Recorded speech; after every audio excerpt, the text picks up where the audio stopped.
अस्सलामुअलैकुम दोस्तों, मैं हूं असलम आलम और आप देख रहे हैं गल्फ एक्सपर्ट। दोस्तों, आज की इस वीडियो में आप लोगों के साथ में दो इम्पोर्टेंट इन्फॉर्मेशन शेयर करने वाला हूं। आप लोगों में से हो सकता है कि कुछ भाइयों को मालूम होगा, लेकिन अक्सर लोगों को इसके बारे में मालूम नहीं है, तो वीडियो लास्ट तक ज़रूर देखें। आज की वीडियो बहुत ही ज़्यादा इन्फॉर्मेटिव होने वाली है। क्या सिंगल नाम से कतर में वीज़ा इशू होता है? जैसे मान लीजिए मेरा नाम सिर्फ असलम है, आलम नहीं है, सिर्फ ओनली असलम है, तो क्या इस नाम से कतर में वीज़ा इशू होगा या नहीं होगा? और दूसरा सवाल ये है कि कतर में वीज़ा इशू होने के लिए कितना एज होना चाहिए, 18 साल, 16 साल या 20 साल? इन दोनों सवालों के बारे में आपको इस वीडियो में कन्फर्म और जेन्युइन इन्फॉर्मेशन मिलने वाली है, तो वीडियो को कहीं भी स्किप मत कीजिए। अगर इन्फॉर्मेशन आप लोगों को अच्छी लगे तो इस वीडियो को एक लाइक ज़रूर कर दें और अपने दोस्तों के साथ भी शेयर करें, ताकि इस तरह की जानकारी सब लोगों तक पहुंच सके। क्योंकि मैं इस फील्ड में बहुत दिनों तक काम कर चुका हूं और अल्हम्दुलिल्लाह मुझे इसके बारे में काफ़ी एक्सपीरियंस है। आगे मैं आप लोगों को बताऊंगा कि अगर आपके पासपोर्ट के फ्रंट पेज में सिर्फ एक नाम है तो आप अपना वीज़ा कैसे निकाल सकते हैं। तो दोस्तों, कतर में वीज़ा इशू होने के लिए, वीज़ा निकलने के लिए 18 साल कंप्लीट होना चाहिए। 18 साल कंप्लीट करने के बाद ही वीज़ा निकलता है। अगर आपको एक दिन भी बाकी रहेगा तो वीज़ा नहीं निकलेगा। ऐसा मेरे साथ भी हो चुका है, ये सोच करके कि चलो इसका 1-2 दिन बाकी है, वीज़ा निकल जाएगा, लेकिन वीज़ा नहीं निकला।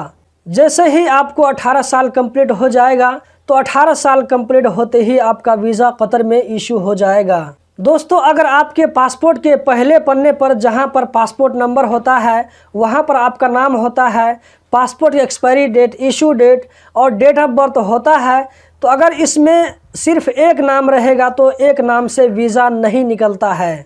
अगर इसमें 2 नाम रहेगा तो वीज़ा आसानी से निकल जाएगा। जैसे मान लीजिए मेरा नाम असलम, आलम, असलम एक नाम हो गया और आलम दूसरा नाम हो गया।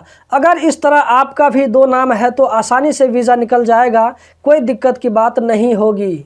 अगर सिर्फ एक नाम रहेगा, जैसे मान लीजिए सिर्फ असलम लिखा है, आलम नहीं है, तो कतर में एक नाम से वीज़ा नहीं निकलता है।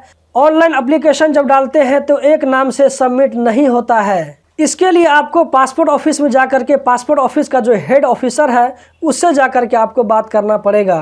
अगर आपके पासपोर्ट पर सिर्फ एक नाम है, पासपोर्ट के लास्ट पेज में देखिए आपको फादर का नाम मिल जाएगा, तो एक नाम आपका हो गया और दूसरा नाम फादर का हो गया। इस तरह मिला करके 2 नाम हो जाता है। इस तरह आपका वीज़ा निकल जाएगा। कतर वीज़ा में टोटल आप 5 नाम ऐड कर सकते हैं। 5 नाम से ज़्यादा डालने का कॉलम नहीं है। मान लीजिए आपके नाम के साथ में 3 वर्ड मिला हुआ है, इसी तरह आपके फादर के नाम के साथ भी 3 वर्ड मिला हुआ है, तो टोटल 6 वर्ड हो गए। तो 6 वर्ड के साथ आप वीज़ा के लिए एप्लीकेशन नहीं सबमिट कर सकते हैं।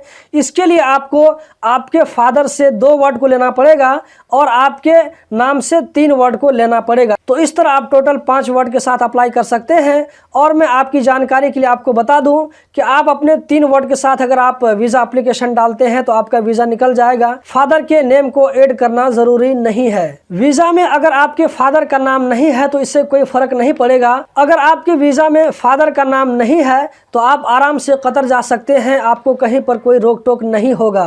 दोस्तों, उम्मीद करता हूँ इस वीडियो से आप लोगों को बहुत सारी जानकारी मिली होगी। इसी तरह की वीडियो देखते रहने के लिए चैनल को सब्सक्राइब करें। इस वीडियो को लाइक करके अपने उन दोस्तों के साथ भी शेयर करें जो कतर जाना चाह रहे हैं, ताकि उनको भी इसके बारे में पूरी जानकारी पहले से रहे। तो हम जल्द ही मिलते हैं किसी नई वीडियो में। इस वीडियो को देखने का बहुत बहुत शुक्रिया।